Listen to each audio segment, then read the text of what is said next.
সন্দীপ ঘোষকে পেশ করা হবে আজ আলিপুর আদালতে। ইতিমধ্যেই নিজাম প্যালেস থেকে বের করে নিয়ে যাওয়া হয়েছে সন্দীপ ঘোষকে। আলিপুর কোর্টের দিকে রওনা হয়েছে সিবিআই। 8 দিনের সিবিআই হেফাজত দেওয়া হয়েছিল আলিপুর আদালতের তরফে, আর আজ 8 দিনের সিবিআই হেফাজত শেষ হচ্ছে। আজকে কিন্তু আলিপুর কোর্টে নিয়ে যাওয়া হবে সন্দীপ ঘোষকে। ইতিমধ্যেই নিজাম প্যালেস থেকে বের করে নিয়ে যাওয়া হয়েছে সন্দীপ ঘোষকে। আর্থিক দুর্নীতিতে গ্রেপ্তার করা হয়েছিল সন্দীপ ঘোষকে। আরজি করের প্রাক্তন অধ্যক্ষ সন্দীপ ঘোষ ইতিমধ্যেই তাকে নিজাম প্যালেস থেকে বের করে নিয়ে যাওয়া হচ্ছে। সেই ছবি আপনারা দেখতে পাচ্ছেন।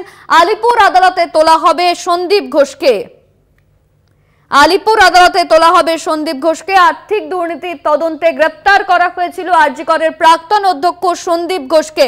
আজ 8 দিনের সিবিআই হেফাজত শেষ হলো সন্দীপ ঘোষের, আর তারপরে আলিপুর কোর্টে তোলা হবে তাকে। নিজাম প্যালেস থেকে ইতিমধ্যেই বের করে নিয়ে যাওয়া হচ্ছে। সেই ছবি আপনারা দেখতে পাচ্ছেন।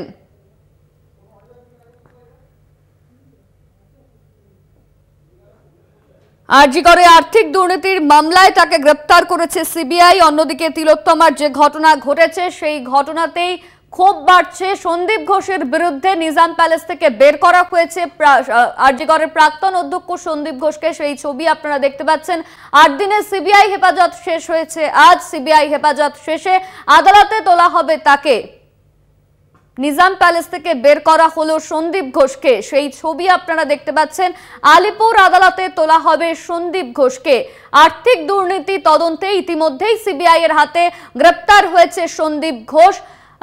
8 দিনের সিবিআই হেফাজত তার ছিল, আর সিবিআই হেফাজত শেষে 8 দিনের সিবিআই হেফাজত শেষে আজ আলিপুর কোর্টে তোলা হচ্ছে সন্দীপ ঘোষকে। নিজাম প্যালেস থেকে বের করে নিয়ে যাওয়া হচ্ছে সন্দীপ ঘোষকে। সেই ছবি আপনারা দেখতে পাচ্ছেন। আলিপুর আদালতে তোলা হবে সন্দীপ ঘোষকে।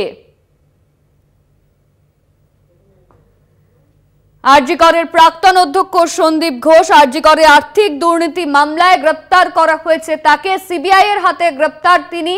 8 দিনের সিবিআই হেফাজত দেওয়া হয়েছিল আলিপুর আদালতের তরফে, আর আজ 8 দিনের সিবিআই হেফাজত শেষে সন্দীপ ঘোষকে আলিপুর কোর্টে তোলা হচ্ছে। নিজাম প্যালেস থেকে বের করে নিয়ে যাওয়া হলো সন্দীপ ঘোষকে।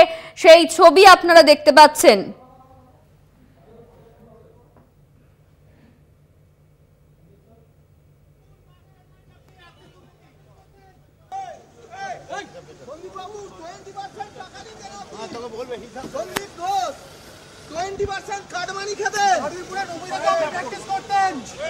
আপনি লাশ পাচার করেছেন, আবার কাটমানি খেয়েছেন।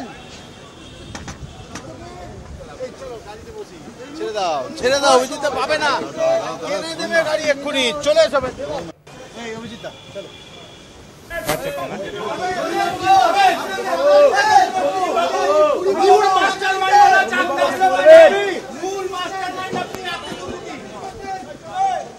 গাড়িতে চাপবে, চলো।